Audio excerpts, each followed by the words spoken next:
5 manifestation techniques that really work, no BS. The great misunderstanding. There's a reason the word manifestation makes so many people roll their eyes. It's been dressed up in too many sparkles and sound baths, sold in too many $999 courses, and stripped of its core truth. But underneath all the fluff, there's something real, something profoundly human. We have this ability, this biological, psychological, and emotional mechanism that can alter the course of our reality. It's not witchcraft, it's wiring. And if you know how to use it, you don't just wish for things to happen, you make them inevitable. Today, I'm going to walk you through 5 manifestation practices that actually work, not because the universe owes you favors, but because your mind, your emotions, and your actions are always in silent conversation with reality. Let's start at the root. Chapter 1. The Brain's Secret Gatekeeper. You've probably had this happen before. You buy a new pair of shoes, and suddenly you see them everywhere. Or you start thinking about moving to another city, and now, every time you open your phone, that city seems to follow you. That's not coincidence. It's your brain filtering the world. Inside your brainstem lives a small but mighty network of neurons called the reticular activating system. Think of it as your mind's gatekeeper.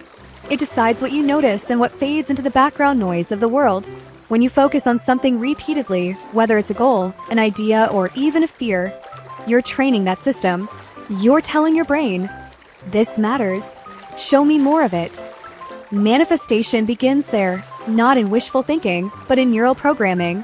Scientists have shown that when you visualize or affirm something with emotional conviction, your RES goes to work filtering billions of sensory inputs, hunting for patterns and connections that align with what you've told it to prioritize. In other words, you don't attract things because the universe rearranges itself. You start seeing the pathways that were always there.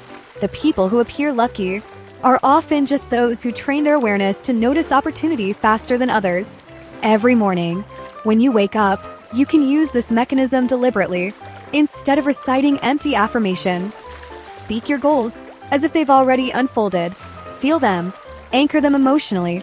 That emotional charge tags your intentions as urgent data for your brain, and soon your perception, and therefore your decisions, begin to shift. Chapter 2. The Emotional Frequency Factor. Most people who say manifestation doesn't work are missing the most important ingredient, emotion. You can't fake a frequency. You can't mumble "I'm abundant" while feeling terrified about your bills. That split between thought and feeling creates static. Your subconscious doesn't listen to words. It listens to vibration, to coherence. When you experience gratitude, excitement, or joy, your body releases a cocktail of neurotransmitters: dopamine, serotonin, and oxytocin. These chemicals not only make you feel alive, they rewire your perception, your confidence, and even your immune response. The emotional state you live in daily determines how receptive your brain becomes to creative thought. That's why manifestation isn't about thinking positive, it's about feeling aligned.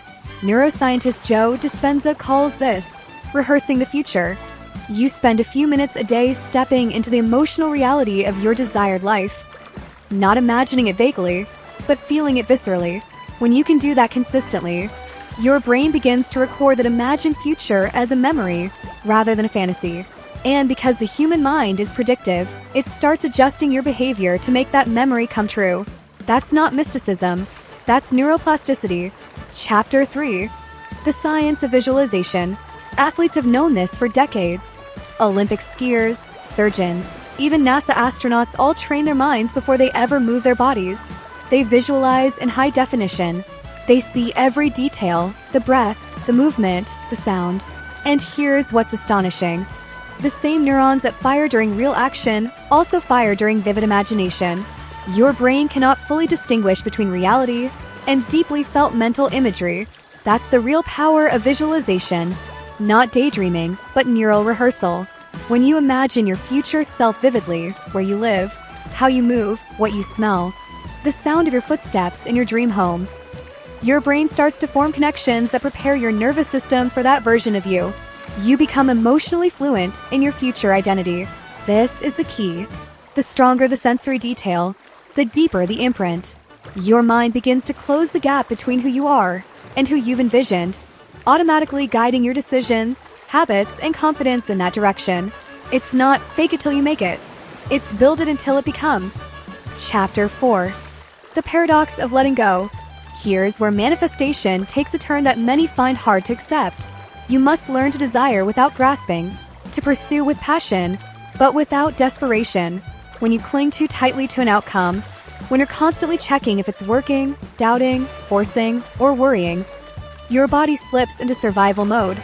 That state of tension sends a signal to your subconscious that you're not safe, that the thing you want is missing, and the brain, ever literal, continues to reproduce that state of lack. But when you release the attachment, when you trust the process, when you're content in the now, your nervous system relaxes. And that's when inspiration, intuition, and synchronicity begin to flow naturally. There's hard science behind this. When we're in a calm parasympathetic state, the opposite of fight or flight, the brain's prefrontal cortex lights up. Creativity expands. Pattern recognition sharpens. You literally become more capable of spotting opportunities that match your goals.